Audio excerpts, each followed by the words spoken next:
आजकल exit poll भी TRP को देख करके बनाया जाता है, क्योंकि ये बात तय है कि इस वक्त जो मीडिया है वो मीडिया आज से नहीं बल्कि एक दिहाई से एक तरफा मीडिया है और सब लोग इस बात को जानते हैं। और एग्जिट पोल पर भी आज उस मीडिया को टीआरपी के लिए इसी तरह की इंफॉर्मेशन जो है लोगों में देने की बराबर कोशिश है, ताकि ज्यादा से ज्यादा लोग उनके इन प्रोग्राम्स को देखें। लेकिन मुझे लगता है कि इस बार का एग्जिट पोल जो इस वक्त हमारे सामने लाया जा रहा है वो कतई जमीनी हकाइक से जुड़ा नहीं है, बल्कि ऐसा लग रहा है कि इस बार वाकई में ये एग्जिट पोल जो है वो सिर्फ टीआरपी की गर्ज से जो है वो बताया जा रहा है। मुख्तलिफ न्यूज एजेंसियों की बात करें, उन पर आज जो है एग्जिट पोल एक तरफा दिखाया जा रहा है। एग्जिट पोल जो है एनडीए के खाते में 300 से पार सीटें दिखाई जा रही हैं, लेकिन उस पर अगर हम इंडिया ब्लॉक की बात करें तो वो उस एग्जिट पोल को मोदी पोल कह रहे हैं। तो कहीं ना कहीं यहाँ नेशनल कॉन्फ्रेंस ने यहाँ वो जो हम कहें कि कास्ट की बुनियाद पर, या जो पहले नारा हुआ करता था ना जात पर ना पात पर, लेकिन इस बार नेशनल कॉन्फ्रेंस ने जो ये दावे करते आई है, हम लोग बीजेपी पर आरोप लगाते हैं, बाकियों पर आरोप कि धर्म की राजनीति करते हैं, जात पात की राजनीति करते हैं, लेकिन इस बार नेशनल कॉन्फ्रेंस मजबूर होगी खुद जात पात और धर्म की राजनीति करने के लिए, और इसलिए मियां अल्ताफ साहब को उन्होंने नॉर्थ से अनंतनाग में लाया।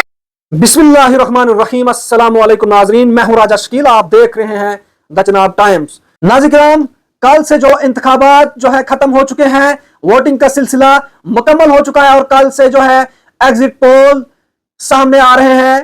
एग्जिट पोल जो है तमाम मुख्तलिफ जो है मीडिया एजेंसियां जो है न्यूज एजेंसियां सामने ला रही हैं। और अगर हम मुख्तलिफ न्यूज एजेंसियों की बात करें तो नेशनल न्यूज एजेंसियों की बात करें तो लगभग इस बार भी उनका यही मानना है, एग्जिट पोल के मुताबिक यही मानना है कि इस बार भी नरेंद्र मोदी तीसरी बार हिंदुस्तान के प्रधानमंत्री बनने जा रहे हैं। जी हाँ नाज़रीन, कि इस बार अगर देखा जाए पूरी नेशनल एजेंसियों की तरफ से तो उनका यही मानना है कि तीसरी बार भी जो है एनडीए आगे बढ़ रही है और वो इंडिया ब्लॉक को मात दे रही है।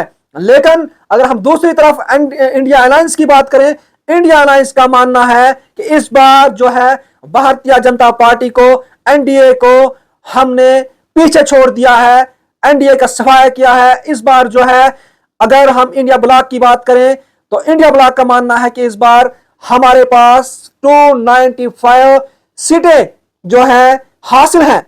उनका मानना है कि जो ये एग्जिट पोल है, एग्जिट पोल ये कोई एग्जिट पोल नहीं है, एक्चुअल पोल नहीं, बल्कि ये मोदी पोल है। तो नाज़रीन, इंडिया अलायंस का मानना है कि इस बार जो है हमारे खेमे में 295 सीटें आ रही हैं, क्योंकि कल उनकी एक बड़ी मीटिंग हुई दिल्ली में और उन्होंने कहा कि इस बार भारतीय जनता पार्टी जो है सेंटर में नहीं आएगी। इस बार इंडिया अलायंस के लोग, इंडिया ब्लॉक के लोग जो है हिंदुस्तान पर राज करेंगे, हिंदुस्तान में सरकार बनाएंगे और हिंदुस्तान में इंडिया ब्लॉक का प्रधानमंत्री चुना जाएगा। नाज़रीन, इस वक्त हमारे साथ किश्तवाड़ से ताल्लुक रखने वाले एक मारूफ वकील और आज किश्तवाड़ बार एसोसिएशन के प्रेसिडेंट, इनकी जो है सहाफत के साथ साथ सियासत में भी काफी पकड़ रहती है, नजर रहती है, जिनका नाम शेख नासिर साहब।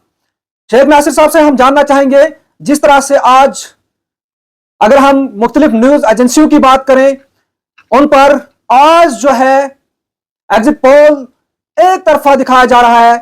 एग्जिट पोल जो है एनडीए के खाते में 300 से पार सीटें दिखाई जा रही हैं, लेकिन उस पर अगर हम इंडिया ब्लॉक की बात करें तो वो उस एग्जिट पोल को मोदी पोल कह रहे हैं। मोदी पोल कह रहे हैं और वो ये दावा कर रहे हैं कि हमारी सीटें जो है इस वक्त एग्जिट पोल के मुताबिक 295 सीटें आ रही हैं और उनका दावा है कि आज इस बार जो है इंडिया ब्लॉक का प्रधानमंत्री हिंदुस्तान में चुना जाएगा, बनेगा। बहरहाल हम शेख नासिर साहब की जुबानी जानना चाहेंगे, आखिर ये क्या कुछ कहना चाहेंगे इस वाले से। सर, सबसे पहले आपका खैर मकदम है चनाब टाइम में। बहुत बहुत शुक्रिया राजा शकील साहब। सर, क्या कहना चाहेंगे जो आज एग्जिट पोल आपके सामने आ रहा है? देखिए, जहां तक एग्जिट पोल की बात है, हमने माजी में भी देखा है कि एग्जिट पोल और एक्चुअल इलेक्शन रिजल्ट में हमेशा से अंतर रहा है। अब एग्जिट पोल करने वाली कोई इस तरह की कोई एजेंसी या मशीनरी नहीं रहती जो एग्जिट को वाकई में एक्यूरेट बताए, बट ऐसा लगता है कि आजकल एग्जिट पोल भी टीआरपी को देख करके बनाया जाता है, क्योंकि ये बात तय है कि इस वक्त जो मीडिया है वो मीडिया आज से नहीं बल्कि एक दिहाई से एक तरफा मीडिया है और सब लोग इस बात को जानते हैं। और एग्जिट पोल पर भी आज उस मीडिया को टीआरपी के लिए इसी तरह की इंफॉर्मेशन जो है लोगों में देने की बराबर कोशिश है, ताकि ज्यादा से ज्यादा लोग उनके इन प्रोग्राम्स को देखें। लेकिन मुझे लगता है कि इस बार का एग्जिट पोल जो इस वक्त हमारे सामने लाया जा रहा है वो कतई जमीनी हकाइक से जुड़ा नहीं है, बल्कि ऐसा लग रहा है कि इस बार वाकई में ये एग्जिट पोल जो है वो सिर्फ टीआरपी की गर्ज से जो है वो बताया जा रहा है। जहां तक चुनाव की बात है, हमें यह पहले समझना बहुत जरूरी है कि एग्जिट पोल कैसे तैयार किया जाता है। देखिए, ऐसा होता है कि जब भी चुनाव होते हैं, चुनाव के दौरान जो मीडिया है या उनके जो नुमाइंदे हैं वो पोलिंग स्टेशन के बाहर या शहरों में, कस्बों में जिन लोगों ने वोट डाला है उनसे पूछा करते हैं कि आपने किसको वोट डाला है, और एक एग्रीगेट तैयार होता है। मान लीजिए कि एक पोलिंग स्टेशन पर 20 लोगों से पूछा गया और 20 में 5 लोगों ने एक दल का बताया और 15 लोगों ने दूसरे दल का बताया, तो उसको एग्रीगेट करके जो है वो अपने पास डेटा रखते हैं। तो जाहिर सी बात है कि सबसे पहले यही देखा गया है कि एग्जिट पोल का जो रिजल्ट है वो सिर्फ मेट्रो सिटीज या ऐसे कहें कि जो पोलिंग स्टेशन जहां पर आसानी से मीडिया का नुमाइंदा पहुंचता है वो बता सकता है। लेकिन हमारे देश की बेशतर आबादी देहातों में रहती है और उन देहातों से कोई एग्जिट पोल जो है वो सामने नहीं आता है। और इस बार अगर हम देखें तो देश में पहली मर्तबा चुनाव जो है वो डेवलपमेंट को लेकर के दिए गए। पिछली सरकार की जो एंटी इनकम्बेंसी थे उसको खिलाफ वोट लोगों ने डाला और देहातों में ज्यादा एंटी इनकम्बेंसी थी, क्योंकि जब कीमतें बढ़ती हैं तो एक आम जो देहात का रहने वाला शख्स है उस पे ही उसकी कमर टूटती है। इसलिए जो मौजूदा सरकार है उसके खिलाफ जो रोष था वो ज्यादा देहातों में था, पिछड़े हुए तबकों में था, लेकिन वहां तक एग्जिट पोल के जो लोग हैं वो नहीं पहुंच पाते हैं। और यही लगता है कि एग्जिट पोल जो है वो कहीं ना कहीं हकाइक से दूर है। बहरहाल 2 दिन का इंतजार है, उसके बाद सच्चाई सामने आएगी। लेकिन इस वक्त भी लोगों को निराश होने की जरूरत नहीं है। और दूसरी बात मैं आपको बताऊं, इस एग्जिट पोल में मैं क्यों कह रहा हूं कि इस एग्जिट पोल में एक्यूरेसी नहीं है, ये बात भी है कि जब एंटी इनकम्बेंसी वेव होती है या ये कहें कि रोष लोगों में जो होता है वो छुपा हुआ होता है, जिसको अंडर करंट कहते हैं। और इस हमने देखा, अगर हम खिताई चुनाव की बात करें या इस कठुआ, डोडा, उधमपुर पार्लिमानी हल्के की बात करें, देखिए एज 11th आवर यानी कुछ दिन पहले एनडीए इंडिया अलायंस की तरफ से चौधरी लाल सिंह उम्मीदवार नामजद होते हैं, जबकि उनके मद्दे मुकाबिल भारतीय जनता पार्टी के जो कैंडिडेट थे वो 2 बार यहाँ से सांसद जीत के गए, वो मंत्री रहे, उनका नाम पहले से चल रहा था। सिर्फ 30 दिन पहले या 20 दिन पहले उनके मुकाबले में चौधरी लाल सिंह को जो है वो उम्मीदवार नामजद किया जाता है और वो उसी दिन उस पार्टी में, कांग्रेस की पार्टी में शामिल होते हैं। उसके बावजूद जिस तादाद में लोगों ने घरों से बाहर आकर के, मैं तो कहूंगा कि इंडिया ब्लॉक की तरफ से इस खिते में कोई कैंपेन ही नहीं हुआ, उनके पोलिंग एजेंट्स नहीं थे, पोलिंग स्टेशन पर उनका कोई एजेंट नहीं था, उनका जो ग्रास रूट पर वर्कर नहीं था, लेकिन उसके बाद भी जिस तरीके से लोग बाहर निकले और बगैर बताए, बगैर कैंपेन किए उन्होंने चौधरी लाल सिंह के हक में लोगों ने वोट का इस्तेमाल किया, उससे बात क्लियर होती है कि जो अंडर करंट था वो अंडर करंट कहीं ना कहीं जो मौजूदा सरकार उसके खिलाफ था, उनके नुमाइंदों के खिलाफ था। और ये अंडर करंट जो लोगों के अंदर गुस्सा था वो लोग बाहर नहीं निकालते, उसे वोट की शक्ल में निकालते। तो जब तक मशीनें नहीं खुलेंगी, जब तक मशीनों के बटन नहीं दबेंगे, तब तक मुझे नहीं लगता कि एक्यूरेट जो 2024 के लोकसभा के चुनाव है उनका नतीजा सामने आने वाला। देखिए शेख नासिर साहब, इस वक्त अगर देखा जाए तो बहुत सारे लोग जो है बीजेपी की तरफ जो है उधमपुर कठुआ सीट से जो है डोडा उधमपुर सीट जो है इस पे एज दे रहे हैं। आप क्या समझते हैं, आपका ख्याल क्या है? देखिए, जब जहां तक कठुआ, डोडा, उधमपुर हल्के की बात है जी, जो हमने देखा है कि अगर हम इन 3 चुनाव वैली के इन 3 इजला की बात करें, डोडा, किश्तवाड़ और रामबन की बात करें, यहाँ से इंडिया ब्लॉक के कैंडिडेट चौधरी लाल सिंह को काफी तादाद में लोगों ने वोट डाला है। और जिन जगहों पर भारतीय जनता पार्टी के एमएलए भी थे वहां भी भारतीय जनता पार्टी के वर्करों ने भी भारतीय जनता पार्टी के खिलाफ वोट डाला है। मैं तो ये कहूंगा कि पार्टी के खिलाफ नहीं डाला, बल्कि उनके जो उम्मीदवार थे उनके खिलाफ वोट डाला है, क्योंकि कहीं ना कहीं ये समझा जाता था या वर्करों का ये कहना था कि उनके साथ कोई भी राबता नहीं रहा, वो जमीनी सतह के साथ जुड़े नहीं रही, वो दिल्ली में ही बैठे रहे और दिल्ली से सरकार चलाते रहे।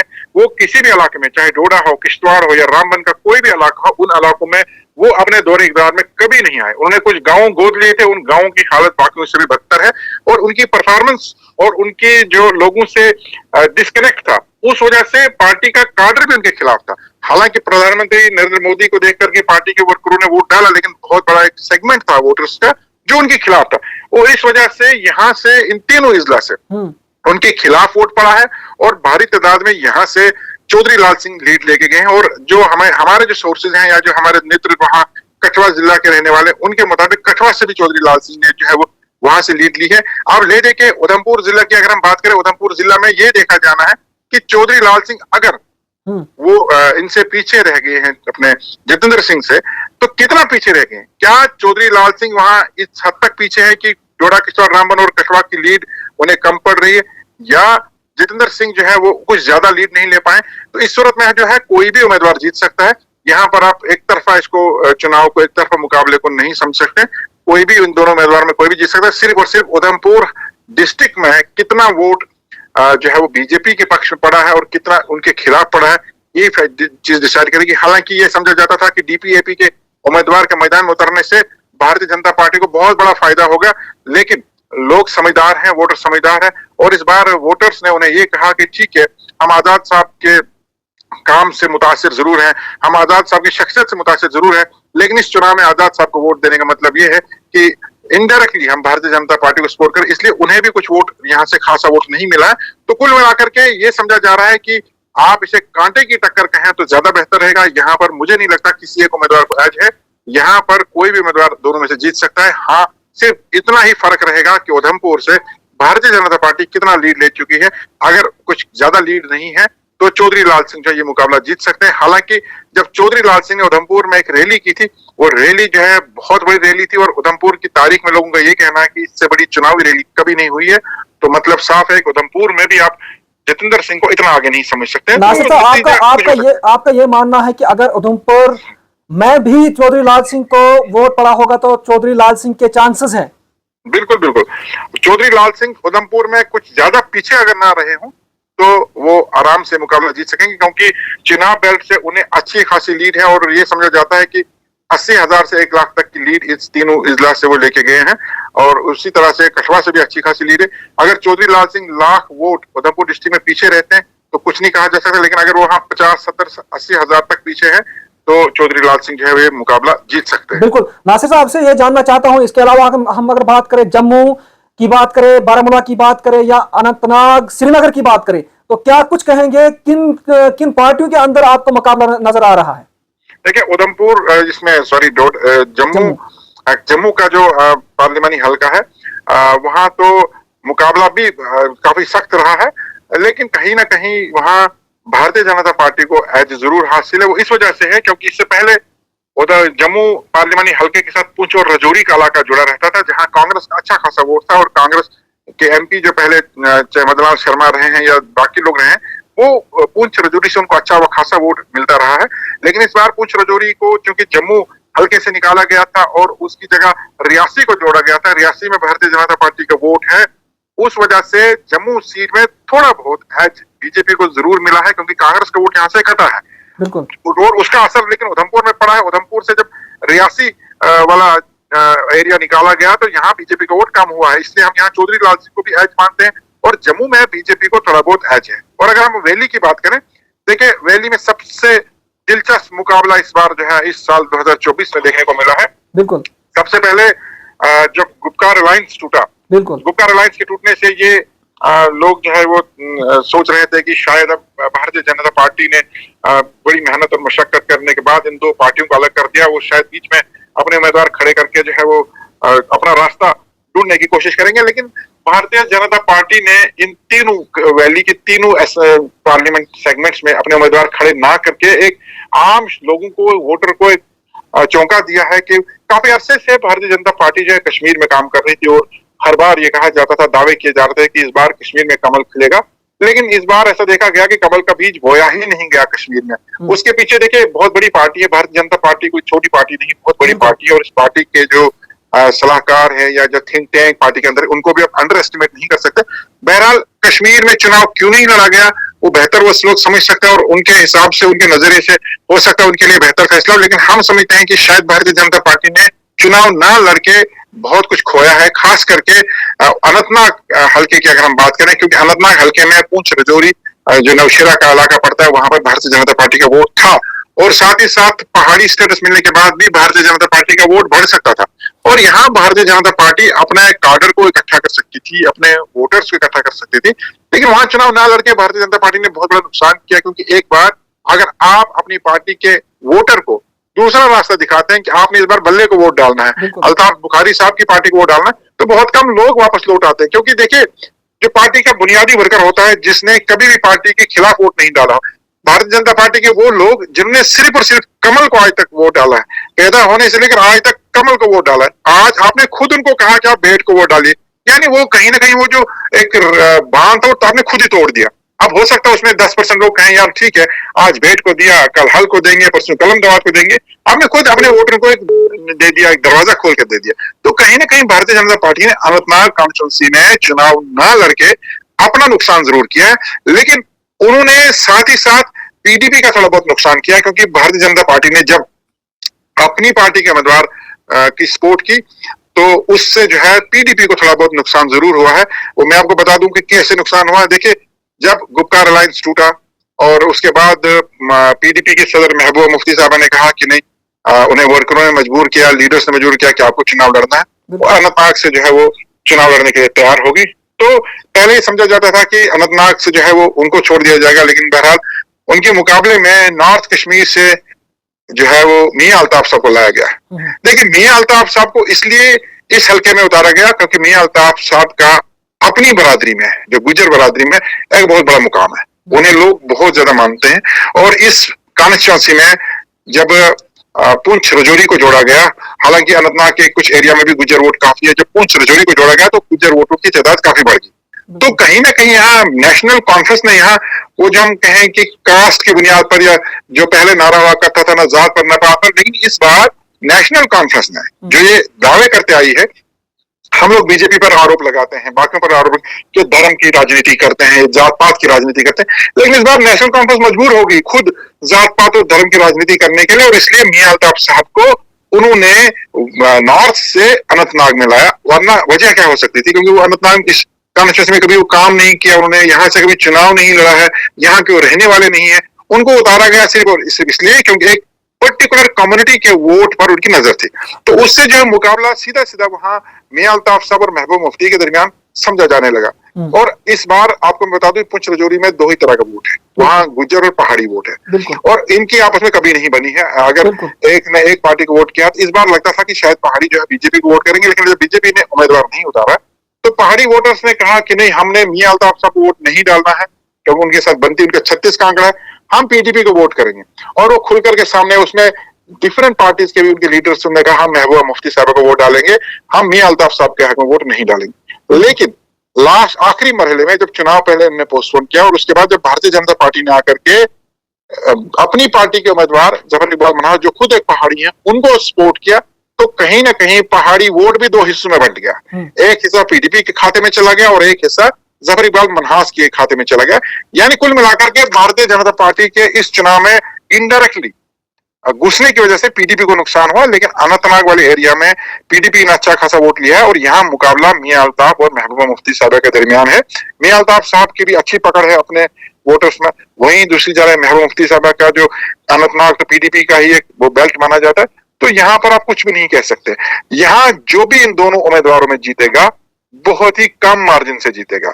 मैं ये भी नहीं कहूंगा कि वहां एक तरफा है, पीडीपी जीत रही है, मैं ये भी नहीं कहूंगा कि वहां पर मियां अल्ताफ साहब जीत रहे हैं, लेकिन वहां पर जो कुछ भी होगा वो बहुत ही कम मार्जिन से 15-20 हजार के मार्जिन का ही फैसला वहां रहेगा, और दोनों उम्मीदवारों में से कोई भी जीत सकता है। अब सिर्फ डिपेंड ये करता है कि जफर इकबाल मनहास कितने वोट पहाड़ी अपनी तरफ खींचने में कामयाब हुए हैं। अगर उन्हें पहाड़ी कम वोट पड़ा है तो पीडीपी जीत सकती है, अगर पहाड़ी वोट का बड़ा सेगमेंट जफर इकबाल मनहास के खाते में चला गया तो वहां मियां अल्ताफ साहब जीत सकते हैं। यानी वहां कुल मिलाकर के कांटे की टक्कर है। और वहीं अगर हम सेंट्रल कश्मीर की बात करें, देखिए नेशनल कॉन्फ्रेंस ने इस बार एक अजीब सा वो फैसला लिया है। अक्सर सेंट्रल कश्मीर से उनके उमर अब्दुल्ला साहब लड़ते थे, लेकिन उमर अब्दुल्ला साहब खुद चले गए नॉर्थ। अब वहां पर आगर हुल्ला साहब को डाला, और वो भी उनको भी एक वहां स्पिरिचुअल लीडर समझा जाता है, रिलीजियस लीडर समझा जाता है, उनको इस बार उन्हें उतारा। मियां अल्ताफ साहब की तरह उन्हें भी उनका भी अपना एक ऑरा है, अपना एक सर्कल है, उनको उतारा गया। और खुद जो उमर अब्दुल्ला साहब है वो चले गए बारामूला।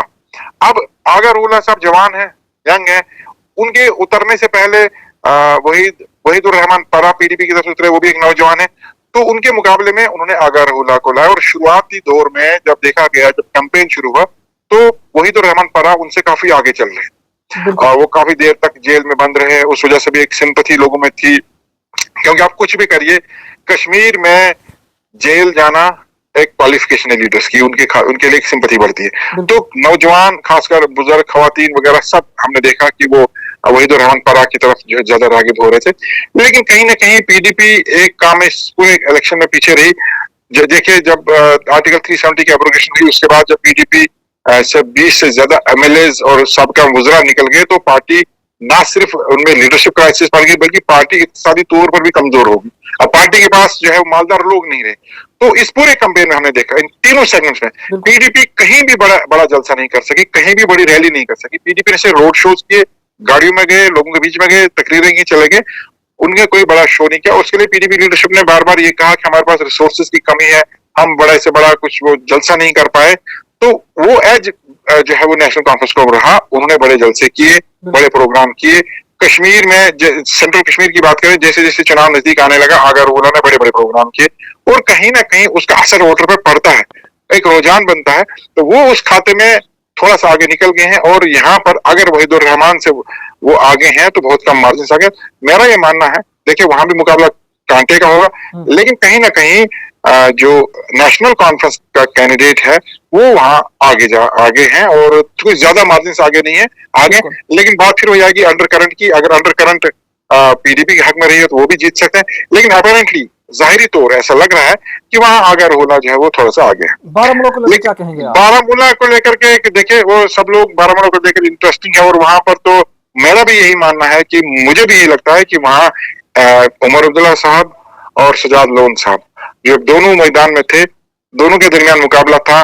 लगता था कि दोनों में से कोई भी जीत सकता है, लेकिन जैसे चुनाव की प्रक्रिया आगे बढ़ी, एक तीसरा खिलाड़ी मैदान में उतरा, बल्कि मैं कहूंगा मैदान में नहीं उतरा, तीसरे खिलाड़ी का नाम मैदान में उतरा, खुद तो मैदान में थे नहीं, और तीनों से बाजी मार गए। देखिए वहां पर इंजीनियर रशीद साहब इन दोनों से आगे हैं। आपको लगता है कि वहां पर जो है इंजीनियर रशीद ने बाजी मारी है?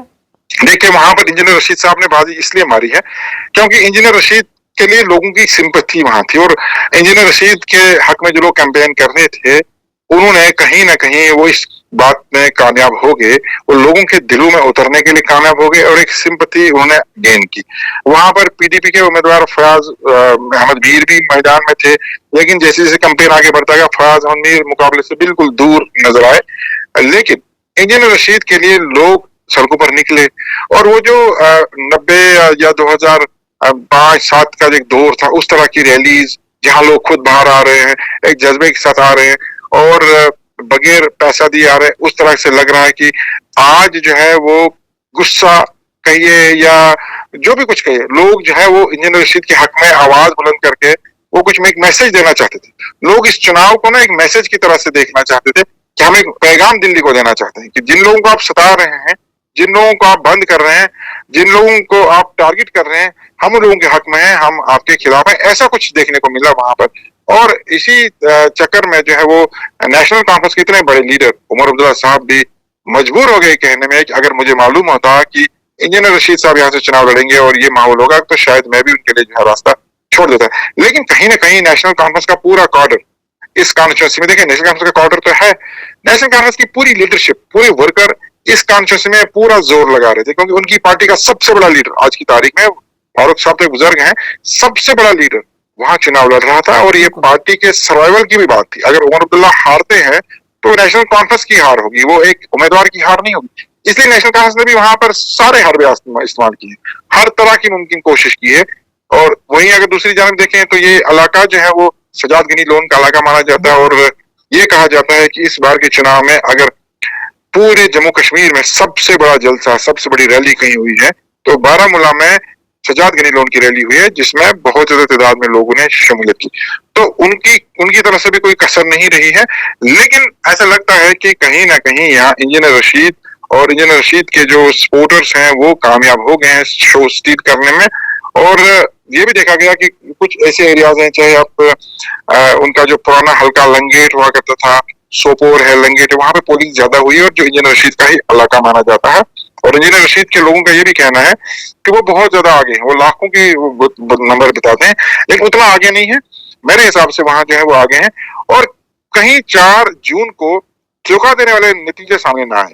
बहुत बहुत ऐसे शुक्रिया। नतीजे ना सामने आए कि जो रीजनल पार्टी के टॉप लीडर्स हैं वो जी पार्लियामेंट नहीं पहुंच पाए और बाकी लोग पार्लियामेंट पहुंच पाए। लेकिन एक बात मैं आपको बता दूं जी जी, कि मतलब दिल्ली नासिर ने साहब आपका ये मानना है कि इस बार बदलाव जरूर आएगा, बदलाव आ सकता बदलाव है। आएगा, बदलाव आ सकता है। और एक और मैं आपको बात बता दूं कि बार बार दिल्ली ने और भारतीय जनता पार्टी ने 5 अगस्त के बाद एक ही रट रटी थी कि हम जम्मू कश्मीर में जो ये ट्रेडिशनल 2 पार्टियां हैं, बिल्कुल जो उनको खानदानी पार्टियां कहती हैं, कि हमने इनके दफ्तरों के बाहर ताला लगाना है। ये पार्टियां हमने सियासत के सफे से गायब करनी है। यहाँ नई लीडरशिप आएगी, यहाँ नए लीडर आएंगे, यहाँ नई जमातें आएंगी और इसीलिए डीडीसी के चुनाव कराए गए, पंचायतों के चुनाव कराए गए।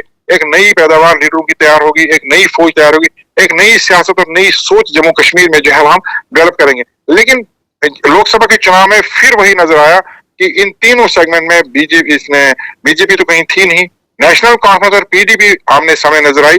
यानी कुल मिलाकर के दिल्ली इस बात में नाकाम हो गई है इन दोनों पार्टियों को सियासी नक्शे से हटाने के। आज भी कश्मीर वादी की अगर बात करें तो वहां पीडीपी और नेशनल कॉन्फ्रेंस 2 ही जमातें हैं जो आमने सामने हैं और मुकाबले में है। बहुत बहुत शुक्रिया, बहुत बहुत शुक्रिया सर बात करने के लिए। शुक्रिया जी, बहुत बहुत। तो नाज़रीन किराम, हमारे साथ बात कर रहे थे शेख नासिर। आपने इनकी जबानी सुना कि इन्होंने जो है, इनके कहने के मुताबिक इन्होंने जो है, इनकी काफी सियासत के साथ साथ सहाफत और वकालत पे भी काफी नजर रहती है, पकड़ रहती है।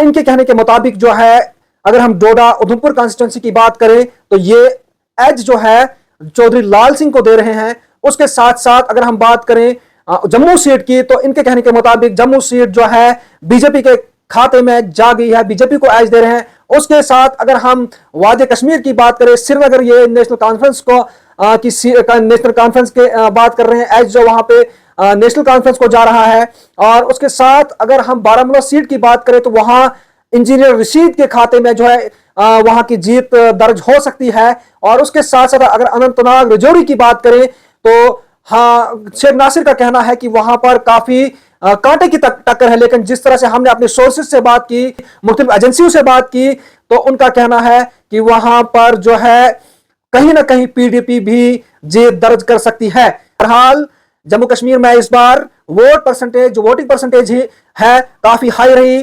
पीछे के लगभग 35 सालों में इस बार लोगों ने घरों से बाहर निकलकर, नौजवानों ने वोट डाला है और अपने वोट का इस्तेमाल किया है। इसका पता 4 जून को ही लगेगा कि लोग किस लिहाज से बाहर आए, लोगों के अंदर किस चीज का गुस्सा था, लोग क्या कुछ बदलाव लाना चाहते थे। क्योंकि सियासी पार्टियों की अगर हम बात करें, सियासी जमातों की अगर हम बात करें, तो सियासी जमातों का मानना है, अगर हम बीजेपी की बात करें, उनका यह मानना है कि 70 सालों के बाद, 70 सालों में इस बार जो है जम्मू कश्मीर में अमन सुकून चैन आया है। वहीं जो है अगर हम यहाँ की इंडिया ब्लॉक की बात करें, उनका कहना है कि भारतीय जनता पार्टी से लोग नाखुश थे, लोगों का गुस्सा था, उन्होंने जो है भारतीय जनता पार्टी के खिलाफ घरों से निकलकर वोट डाला है। बहरहाल अब 4 जून को देखना होगा कि लोगों ने किस चीज को लेके वोट दिया है, क्या बदलाव को लेके वोट दिया है या किसी दूसरी चीज को लेके वोट दिया है। ये 4 जून ही फैसला करेगा। बहरहाल हम भी पूरा इलेक्शन जब होता, हमने इलेक्शन कवर किया, इलेक्शन रैलीज कवर की, मुख्तलिफ जगहों पर हमारी टीम गई, मुख्तलिफ जगहों पर हमारी टीम के कॉरेस्पॉन्डेंट गए, उन्होंने कवर किया। और हमारा भी मानना यही है कि इस बार जो है वोटिंग परसेंटेज पहले के मुकाबले में काफी ज्यादा रही। बहरहाल किराम, इसी तरह की मजीद अपडेट के लिए हमारे साथ बने रहे। मुझे दीजिए इजाजत, खुदा हाफिज।